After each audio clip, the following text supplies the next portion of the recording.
अरबपतियों के लिए किया, मगर किसान, मजदूर, छोटे व्यापारी, युवाओं के लिए प्रधानमंत्री ने कुछ नहीं किया। हालत यह है कि आज हिंदुस्तान के 22 सबसे अमीर लोगों के पास उतना ही धन है जितना 70 करोड़ लोगों के पास है। एक तरफ 22 लोग, दूसरी तरफ 70 करोड़ लोग, धन दोनों के पास उतना ही। नरेंद्र मोदी जी ने किसान का 1 रुपया कर्जा माफ नहीं किया, किसी स्टूडेंट का 1 रुपया माफ नहीं किया, मजदूर का 1 रुपया माफ नहीं किया, मगर इन 22-25 लोगों का नरेंद्र मोदी जी ने 16 लाख करोड़ रुपया कर्जा माफ किया है।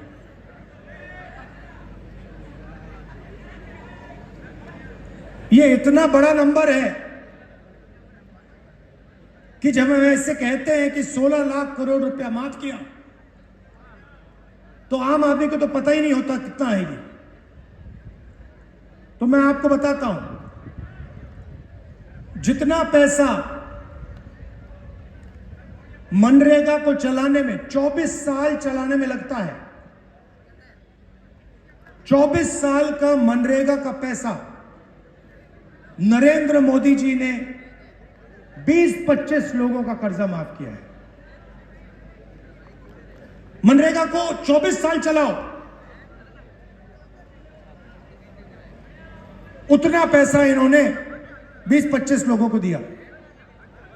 और जब किसान कर्जा माफी मांगता है,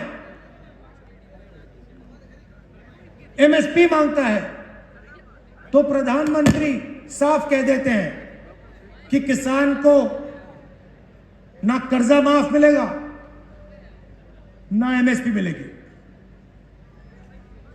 हिंदुस्तान के इतिहास में पहली बार किसान टैक्स देता है। आजादी के बाद किसान ने कभी टैक्स नहीं दी, सरकार ने कभी टैक्स नहीं मांगी। पहली बार जीएसटी में किसान टैक्स दे रहा है। जहां भी आप जाओ, मैं 4000 किलोमीटर कन्याकुमारी से कश्मीर चला, 4000 किलोमीटर चला, और रास्ते में जब भी मैं किसी से पूछता था मुद्दा कौन सा है, 2 जवाब आते थे। एक, बेरोजगारी, दूसरा महंगाई। मैंने इनको, मीडिया वालों को मित्र कहा, मगर ये टीवी पे महंगाई की कभी बात नहीं करते, कभी नहीं करते, बेरोजगारी की बात कभी नहीं करते। ये आपको समुद्र के नीचे नरेंद्र मोदी दिखा देंगे, समुद्र के नीचे दिखाएंगे, देखो देखो देखो मोदी जी बैठे हैं। कोविड से लोग मर रहे थे और मीडिया वाले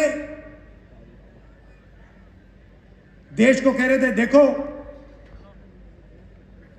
थाली बजाओ, डांस करो, और उसके बाद कहते हैं चलो मोबाइल फोन की लाइट ऑन करो।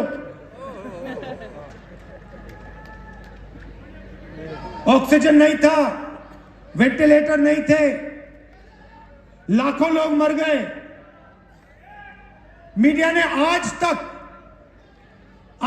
ये नहीं कहा कि कोविड में कितने लोग मरे, मगर थाली की बात करी, मोबाइल फोन की बात करी, बॉलीवुड दिखा देंगे, क्रिकेट की बात करेंगे, मगर जो मुद्दे आपके सामने हैं, आपके दिल के जो मुद्दे हैं, किसान के मुद्दे, मजदूर के मुद्दे,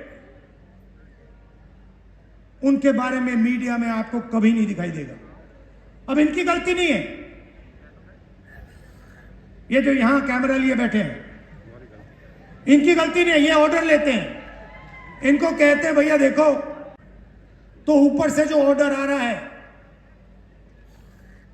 उसका पालन करो, अगर उसका पालन नहीं किया तो तुम्हें बाहर निकाल दिया जाएगा।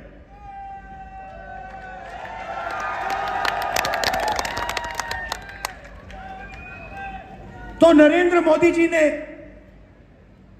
पिछले 5 साल 10 साल चुने हुए लोगों को देश का पूरा धन दे दिया।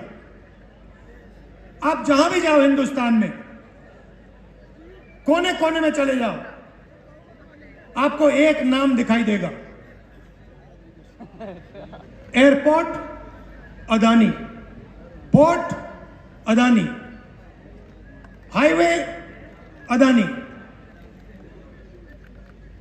Defence Adani, solar panel Adani, बिजली अदानी, कोयला अदानी, और सारा का सारा फायदा एक व्यक्ति को नरेंद्र मोदी ने दिया है। मैंने उनके बारे में पार्लियामेंट में भाषण दिया,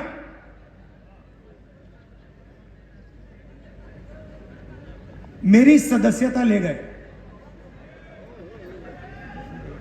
मेरी सदस्यता ले गए। सुप्रीम कोर्ट ने मुझे फिर से एमपी बनाया,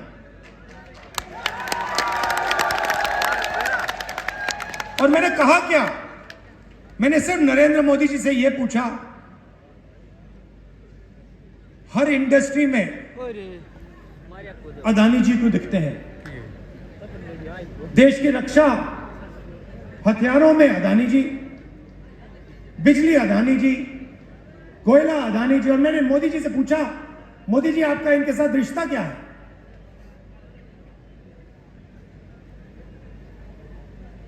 क्या रिश्ता है आपका इनके साथ? मेरी सदस्यता रद्द कर दी और फिर मेरा घर ले लिया। ये सोचते हैं कि सदस्यता लेने से, घर छीनने से मैं चुप हो जाऊंगा। मैंने घर की चाबी इनको दी, कहा मुझे घर नहीं चाहिए, मेरे करोड़ों घर हैं हिंदुस्तान में,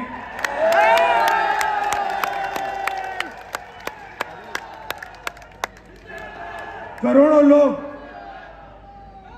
लोगों के दिल में मेरा घर है, मुझे तुम्हारी कोई घर की जरूरत नहीं।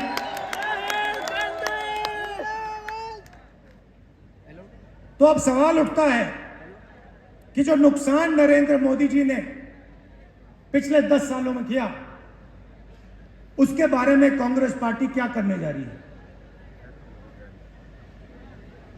आज मैं आपको वो बताने आया हूं। सबसे पहले और सबसे बड़ा काम, हिंदुस्तान के हर गरीब परिवार में क्रांतिकारी काम है। यह दुनिया की किसी सरकार ने नहीं किया है। हिंदुस्तान के हर गरीब परिवार में एक महिला के बैंक अकाउंट में साल के 1 लाख रुपए आपकी नई सरकार डालेगी।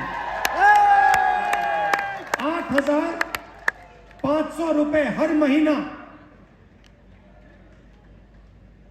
1 तारीख को हिंदुस्तान के सब गरीब परिवारों के बैंक अकाउंट में आपको मिलेगा। चाहे आप मजदूर हो, किसान हो, बेरोजगार हो, अगर आप गरीब हो तो कांग्रेस पार्टी की सरकार, इंडिया गठबंधन की सरकार आपके बैंक अकाउंट में साल का 1 लाख रुपए डाल देगी और उस दिन तक डालेगी जब तक आप गरीबी रेखा के नीचे हो। जब तक आप गरीब होगे उस दिन तक 1 लाख रुपया साल का 8,500 रुपए महीने के आपके बैंक अकाउंट में खटाखट खटाखट खटाखट हर महीने जाएंगे।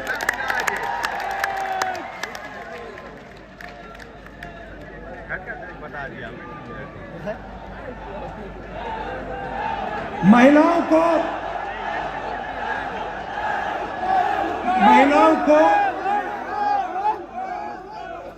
50% रिजर्वेशन सरकारी नौकरियों में, और जो आशा और आंगनवाड़ी का काम करते हैं उनकी आमदनी हम दुगनी करने जा रहे हैं। भारत जोड़ो यात्रा में हजारों युवाओं ने मुझे कहा कि आज हिंदुस्तान में रोजगार नहीं मिलता है। आपने देखा होगा कुछ ही दिन पहले अखबार में आया कि आईआईटी के लोग जो आईआईटी में ग्रेजुएशन करके आए हैं, पहली बार उनको नौकरी नहीं मिल रही। ये नरेंद्र मोदी जी की देन है। तो इसके लिए हम 2-3 चीजें करने जा रहे हैं। सबसे पहले 30 लाख सरकारी नौकरियां हैं, वैकेंसीज हैं, जिनको नरेंद्र मोदी जी ने खाली रखा है।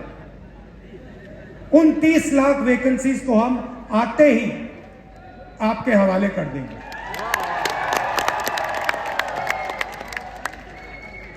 दूसरी बात, अमीर घर के बच्चे जब यूनिवर्सिटी से निकलते हैं, कॉलेज से निकलते हैं, तो बड़ी बड़ी कंपनियों में 1 साल के लिए 6 महीने के लिए अप्रेंटिसशिप करते हैं। अप्रेंटिसशिप का मतलब काम करते हैं, 3 महीने का काम करते हैं, 6 महीने का काम करते हैं, उनको सैलरी मिलती है, एक्सपीरियंस मिलता है, ट्रेनिंग मिलती है। मगर यह रास्ता हिंदुस्तान के युवाओं के लिए बंद है। अदानी का बेटा इंटर्नशिप कर सकता है, मगर गरीब घर का बेटा अप्रेंटिसशिप इंटर्नशिप नहीं कर सकता है। पहले हमने मनरेगा में रोजगार का अधिकार गरीबों को दिया था। अब हम हिंदुस्तान के सब युवाओं को, शिक्षित युवाओं को अप्रेंटिसशिप का अधिकार देने जा रहे हैं। इसका मतलब कॉलेज यूनिवर्सिटी के जो ग्रेजुएट्स हैं, डिप्लोमा होल्डर्स हैं, उनको प्राइवेट कंपनियों में, पब्लिक सेक्टर में, सरकारों में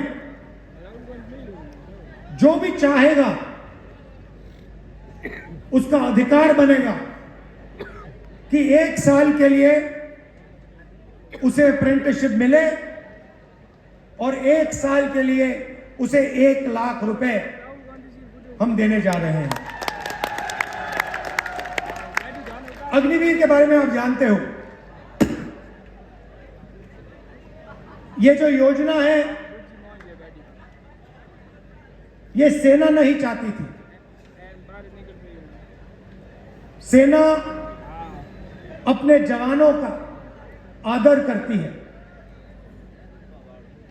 सेना चाहती है कि उनके जवानों को पेंशन मिले, शहीद का दर्जा मिले, कैंटीन मिले।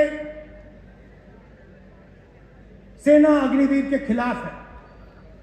अग्निवीर को प्रधानमंत्री ने और प्रधानमंत्री के ऑफिस ने लागू किया है।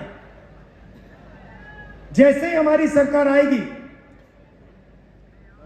हम अग्निवीर योजना को रद्द करने जा रहे हैं। पहले क्या होता था, एक युवा आर्मी में जाता था और हिंदुस्तान की सरकार और आर्मी उसको गारंटी करके कहती थी कि देखिए, आप देश के लिए लड़ रहे हो, हम आपकी रक्षा करेंगे, आपको पेंशन देंगे, अगर आपको थोड़ी सी भी चोट लगे हम आपकी देखभाल करेंगे, अगर आप शहीद हुए आपको शहीद का दर्जा मिलेगा, आपकी पेंशन आपके परिवार को मिलेगी और जो भी सुविधाएं हैं आपके परिवार को हम देंगे। आज की हालत है कि दो जवान लड़ेंगे, एक अग्निवीर और एक रेगुलर आर्मी का जवान, और जब अग्निवीर शहीद होगा उसके परिवार को कहा जाएगा कि आपके बेटे को हम शहीद का दर्जा नहीं देंगे। उसके परिवार को कहा जाएगा कि आपको पेंशन नहीं मिलेगी। यह हिंदुस्तान के युवाओं का पर अपमान है। अगर कोई युवा कहता है कि मैं देश के लिए अपनी जिंदगी देना चाहता हूं, तो उसकी रक्षा करने का फर्ज सरकार का होता है और जिम्मेदारी होती है। इसीलिए जैसे ही हमारी सरकार आएगी, अग्निवीर योजना को हम खत्म कर देंगे।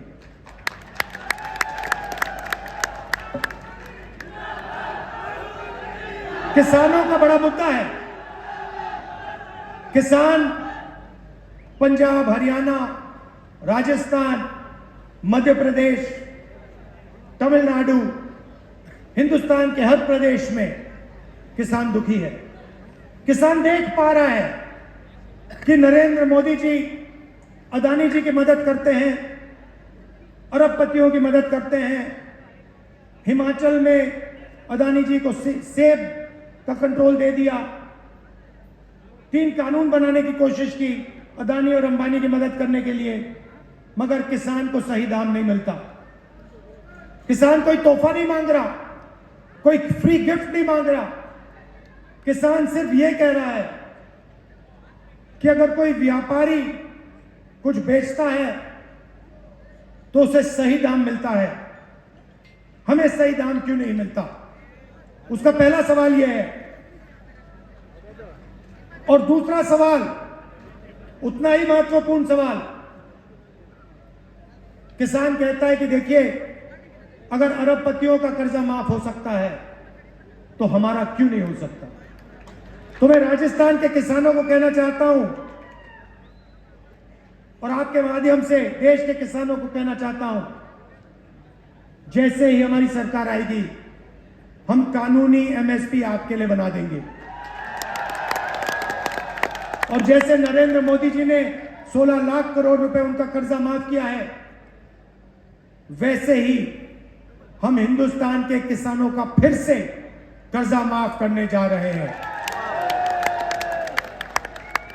भाइयों और बहनों, नरेंद्र मोदी जी भ्रष्टाचार की बात करते हैं। अदानी जी के बारे में मैंने आपको बताया, उनकी स्टॉक प्राइस देख लीजिए।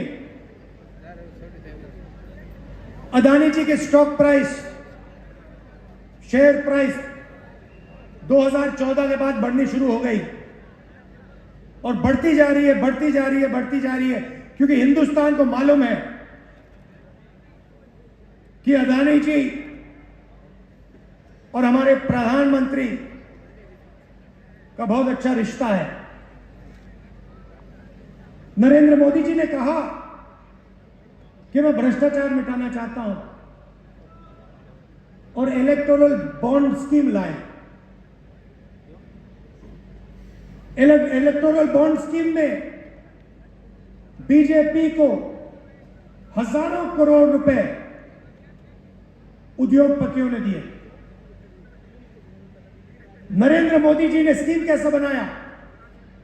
उन्होंने कहा कि जो स्कीम में पैसा देगा उसका नाम किसी को नहीं मालूम होना चाहिए। कुछ ही दिन पहले सुप्रीम कोर्ट कहता है कि ये जो स्कीम है इसको कैंसिल कर देना चाहिए। ये लीगली नहीं है, ये गैर कानूनी स्कीम है, इसको कैंसिल कर देना चाहिए। और जिन लोगों ने, जिन उद्योगपतियों ने नरेंद्र मोदी जी को, बीजेपी को पैसा दिया, उनके नाम पब्लिक के सामने रख देने चाहिए, सुप्रीम कोर्ट ने कहा। मीडिया में लोगों ने इसके बारे में बोला नहीं, कम बोला, मगर जब लिस्ट निकली, लिस्ट पे तारीख भी थी कि इस दिन इस उद्योगपति ने बीजेपी को पैसे दिए। हमने देखा, हमने दिन देखे कौन से डेट्स पे इनको पैसा मिला। पता लगता है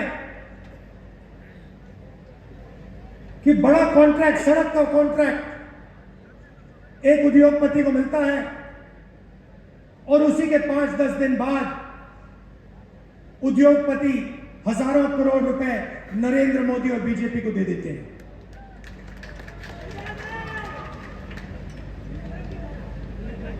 हर उद्योगपति के सामने डेट है और दो तरीके से पैसे ले रहे हैं। एक तरीका कॉन्ट्रैक्ट देते हैं, सड़क का देते हैं, डिफेंस का देते हैं, अलग अलग कॉन्ट्रैक्ट देते हैं और कुछ ही दिन बाद स्कीम में उद्योगपति इनको पैसा दे देता है, कट दे देता है। और दूसरा तरीका, ये सीबीआई का केस लगाते हैं, ईडी का केस लगाते हैं, उद्योगपति उनको पैसा देता है और फिर सीबीआई का केस, ईडी का केस गायब हो जाता है। तो इंटरनेशनल लेवल पर हफ्तेबाजी चल रही है, एक्सटॉर्शन चल रहा है और उसका नाम इलेक्टोरल बॉन्ड स्कीम है। नरेंद्र मोदी जी से आप पूछिए कि जो हजारों करोड़ रुपए बीजेपी को मिले, मुंबई का एयरपोर्ट, मैं उदाहरण देता हूं, मुंबई का एयरपोर्ट मिला, अदानी जी को मिला, उससे एकदम पहले बंबई एयरपोर्ट के मालिक को सीबीआई की इंक्वायरी हो जाती है। कुछ ही दिन बाद मालिक एयरपोर्ट अदानी जी को पकड़ा देता है, सीबीआई इंक्वायरी खत्म हो जाती है, मामला फिट हो गया। तो नरेंद्र मोदी जी ने भ्रष्टाचार की मोनोपोली खोल रखी है। देश में सबसे ज्यादा भ्रष्टाचार इलेक्टोरल बॉन्ड स्कीम के माध्यम से हिंदुस्तान के प्रधानमंत्री और बीजेपी कर रही है। भाइयों और बहनों, देखिए, एक तरफ 22-25 अरबपति हैं, मीडिया आपकी बात नहीं करती। क्यों? मीडिया उनकी है। मीडिया बेरोजगारी की बात नहीं करेगी, महंगाई की बात नहीं करेगी और पूरा का पूरा फायदा उनको मिल रहा है। दूसरी तरफ कांग्रेस पार्टी है, हम महिलाओं को 1 लाख रुपए साल का देने जा रहे हैं, युवाओं को अप्रेंटिसशिप का हक देने जा रहे हैं, किसानों को एमएसपी और कर्जा माफ करने जा रहे हैं। आपको निर्णय लेना है। आप हिंदुस्तान की सरकार चाहते हो, किसानों की, मजदूरों की, गरीबों की, बेरोजगार युवाओं की सरकार चाहते हो या फिर अदानी की सरकार चाहते हो? यह आपके ऊपर है। हमारे यहां कैंडिडेट्स हैं, इनको भारी बहुमत से आप जिताइए, कांग्रेस पार्टी को जिताइए और गरीबों की, कमजोरों की, सरकार लाइए। आप सबका, अच्छा आखिरी बात, मैं एक बात भूल गया। तू बोला गाड़ा बैगो। आखिरी बात जो हम करने जा रहे हैं, आजकल सरकार जब रोजगार देती है ठेकेदारी प्रथा से देती है, कॉन्ट्रैक्ट लेबर से देती है। हमने निर्णय लिया है कि चाहे वो पब्लिक सेक्टर यूनिट हो या वो सरकार हो, ठेकेदारी प्रथा को कांग्रेस पार्टी खत्म करने जा रही है। अगर सरकार और पब्लिक सेक्टर में किसी को काम मिलेगा तो ठेकेदारों वाया नहीं मिलेगा, परमानेंट काम मिलेगा, पेंशन के साथ, इज्जत के साथ जनता लोग सरकार में काम करेंगे। आप सबका बहुत बहुत धन्यवाद। नमस्कार। जय हिंद। जय भारत।